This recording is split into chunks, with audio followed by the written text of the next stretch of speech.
Welcome to Bharat kitchen. ఈ రోజు recipe తాటిపండుతో పొంగడాలు వేసుకుందాం. మనం తాటిపండు గొజ్జుని పొంగడాలకి కలుపుకుందాం. ఈ కప్పు తాటిపండు గొజ్జు.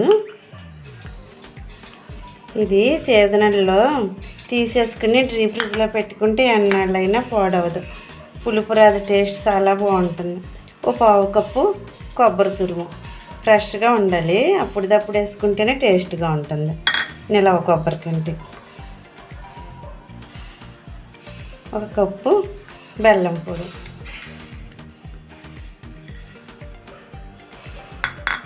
కలుపుకున్నాం. కలిసిపోయింది. కొబ్బరి, తాటిపండు గొజ్జు, బెల్లం కలిపేసాను. ఇప్పుడు కొంచెం సుజీరవ్వ వేసుకుందాం, కొంచెం వరిపిండి వేసుకుందాం, కలిపేసుకుందాం.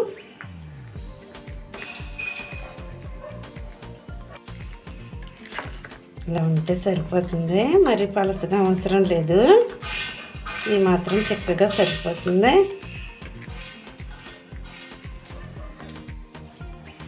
స్టవ్ మీద గుంటల మూకుడు పెట్టి ఆయిల్ పోసాను. ఒక స్పూన్ పడుతుంది గుంటల్లో. ఆయిల్ వేడెక్కింది. ఇప్పుడు మనం పిండిని వేసుకుందాం. ఇలా వేసుకుందాం. స్టవ్ సిమ్లోనే పెట్టుకోవాలి. అన్ని గుంటల్లోనే వేసేసాను. మూత వేసుకుందాం. స్టవ్ సిమ్లోనే పెట్టుకుందాం. కలిపినేమో చూసుకుందాం.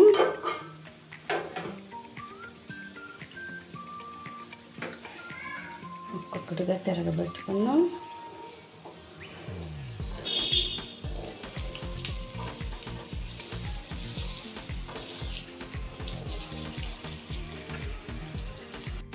కొద్దిగా ఆయిల్ వేసుకుని మూత పెట్టుకుందాం. తాటి పొంగడాలు చాలా మంచిది. తాటిపండు ఏ రకంగా తిన్నా బలమే. మూత పెడుతున్నాను. స్టవ్ సిమ్లోనే ఉండాలి. ఏమో చూసుకుందాం. కాలిపోయినాయి.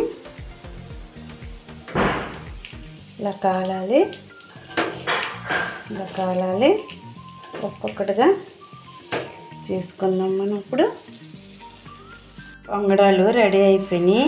తాటిపండు గొజ్జుతో తీసిన పొంగడాలు చాలా టేస్ట్గా ఉంటాయి. ఇవి వేడి మీద తినకూడదు, చల్లారాక తినాలి.